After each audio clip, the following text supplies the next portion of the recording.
presença de Deus ou igrejismo? Aí está o assunto.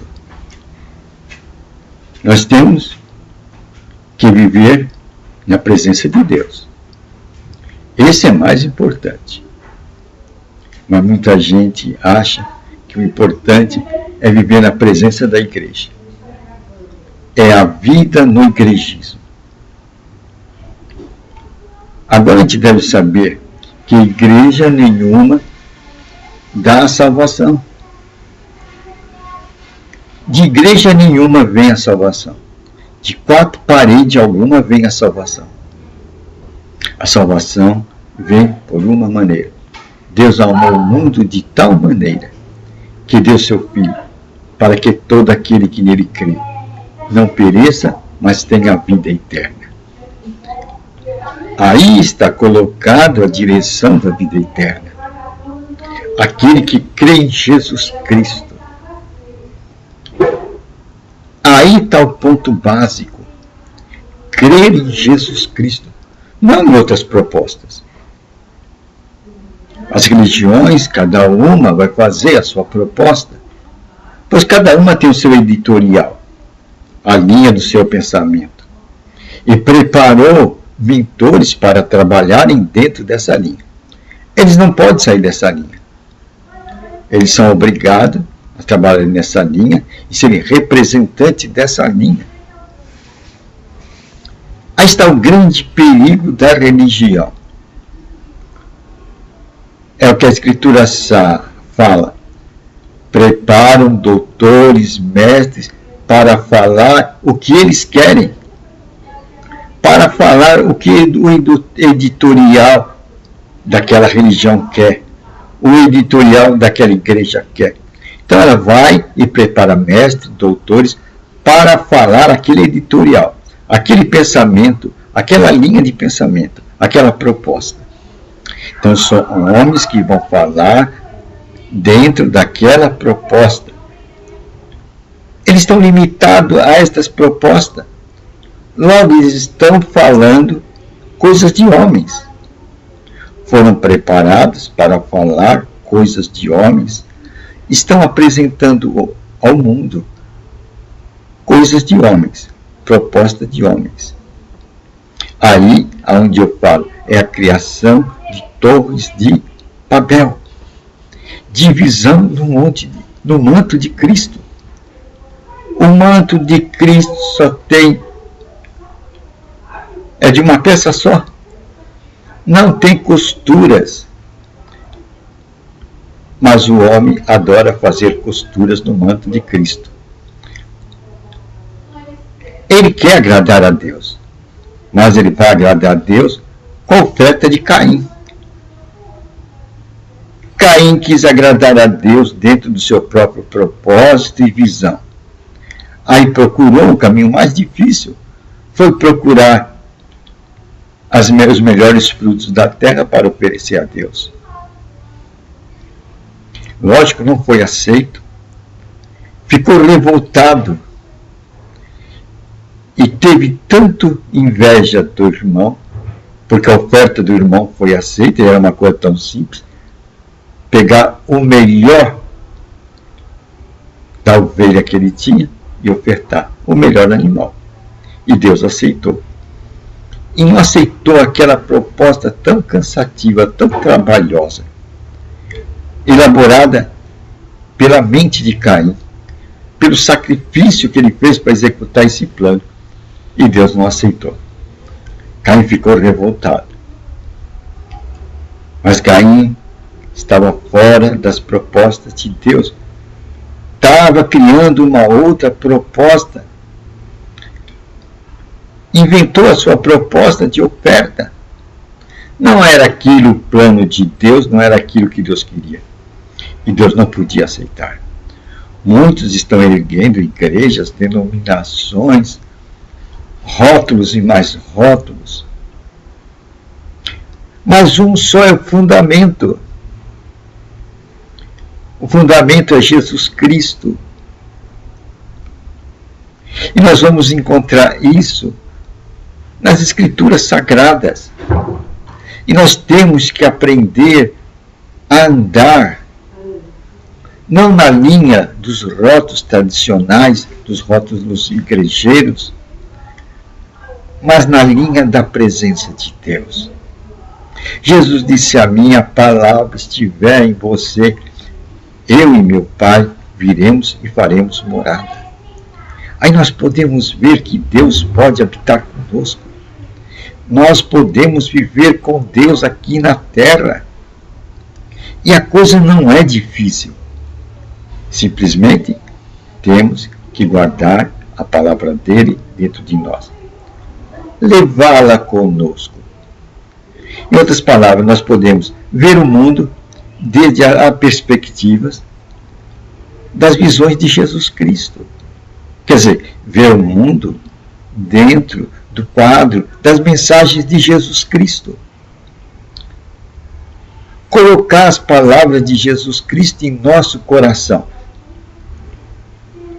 Assim andaremos com Deus aqui na terra. Ele disse que habitará em nós. E nesse caso nós viraremos templo do Altíssimo, pois seremos morada de Deus. O apóstolo Paulo percebeu isso e disse: não sabeis que vós sois o templo do Espírito Santo? Que o Espírito Santo habita em vós? Veja o grande privilégio. Nós somos o templo do Espírito Santo.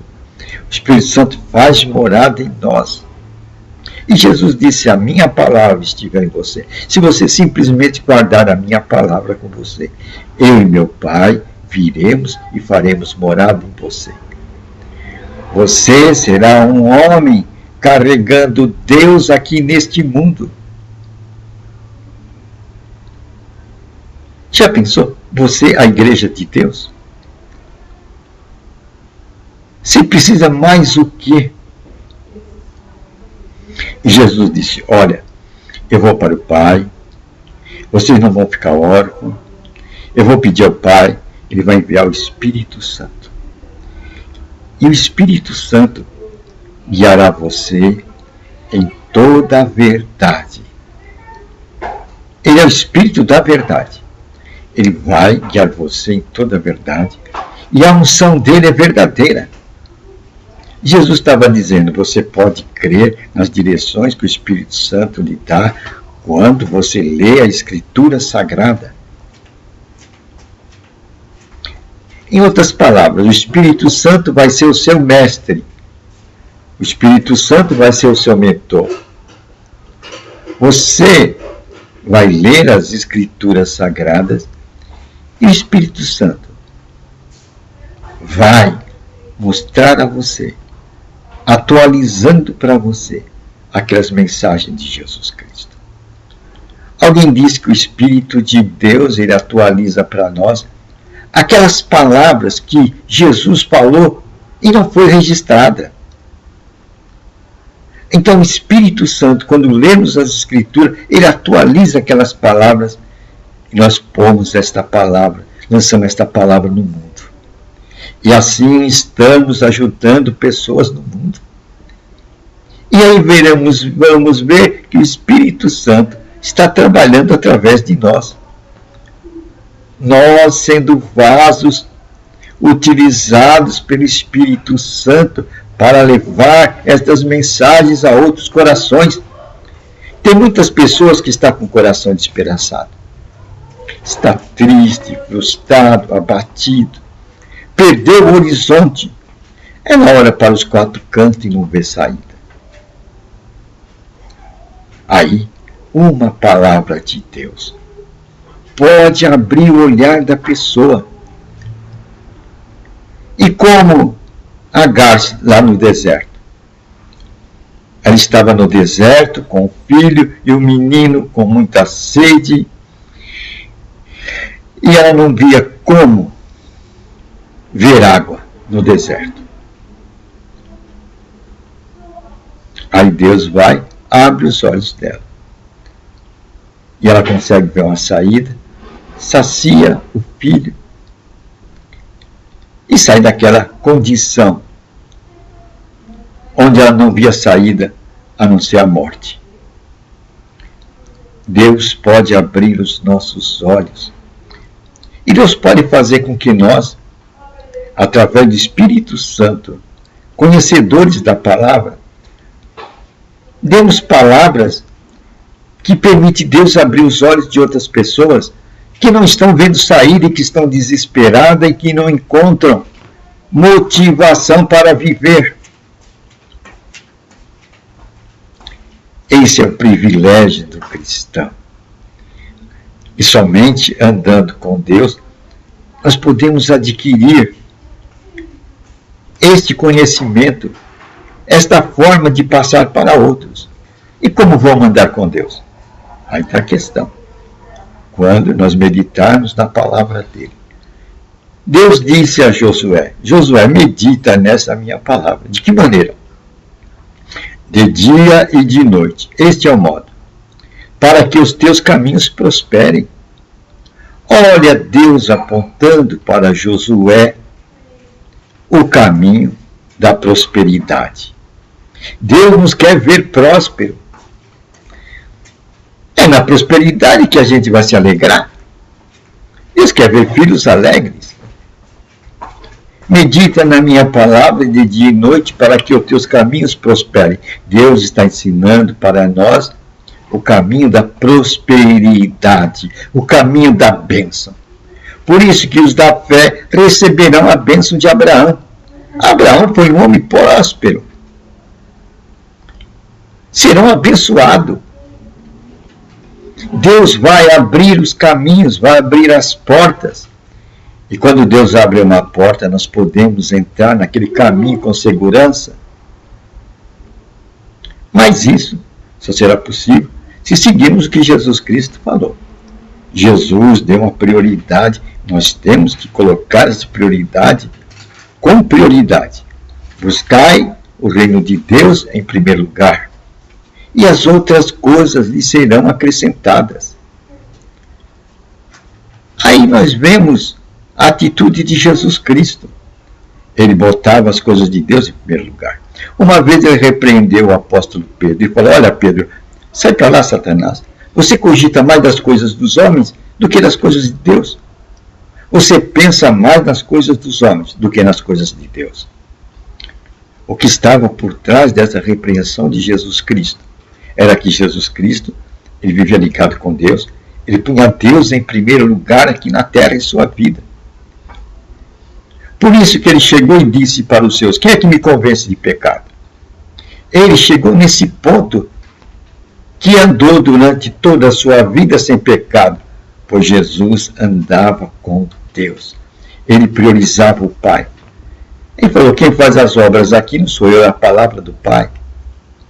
Pois quando Jesus falava, ele emitia a palavra do Pai, a vontade do Pai. E assim, ele fez chegar aqui na terra o reino de Deus. Por isso que ele pregou, o reino de Deus é chegado.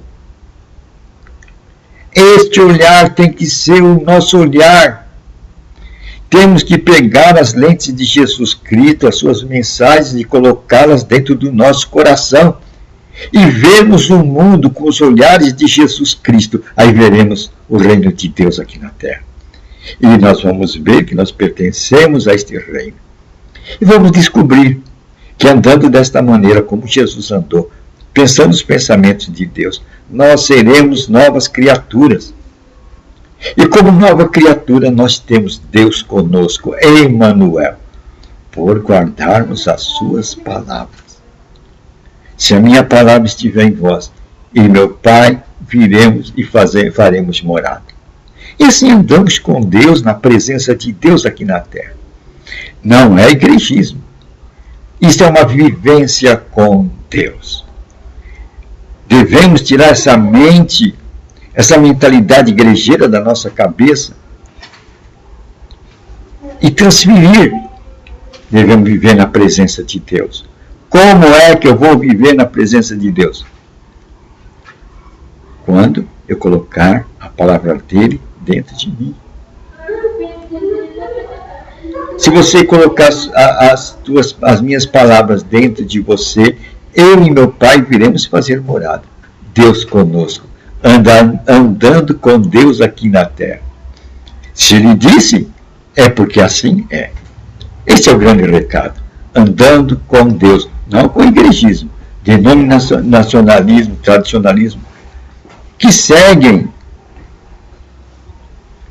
pensamentos de homens, que são construções de homens. Mas vamos nos pegar a palavra de Deus e dentro da palavra de Deus colocá-la dentro de nós. É um esforço, porque sair desse reino do inimigo para o reino do Filho amado, o reino de Deus, é só pela violência, pelo exercício, pela determinação. Senhor, eu quero ficar contigo. É uma boa nova, né? Como andar com Deus? Através de ficarmos na sua palavra, não igrejismo, que tem editorial. As igrejas têm editorial. Pensamentos de homens que querem agradar a Deus, construindo as suas torres de Babéis. Mas quem morreu por nós foi Jesus Cristo. Por ele nós somos salvos. Pois Deus amou o mundo de tal maneira que ele deu seu Filho, para que todo aquele que nele crê não pereça, mas tenha vida eterna. É aí que está garantida a nossa vida eterna, a nossa vida com Deus. Então vamos andar com Deus como? Colocando dentro de nós a sua palavra. Se a minha palavra estiver dentro de você, eu e meu Pai viremos fazer morada. Andando com Deus, como Enoque andou com Deus. É uma boa nova, né?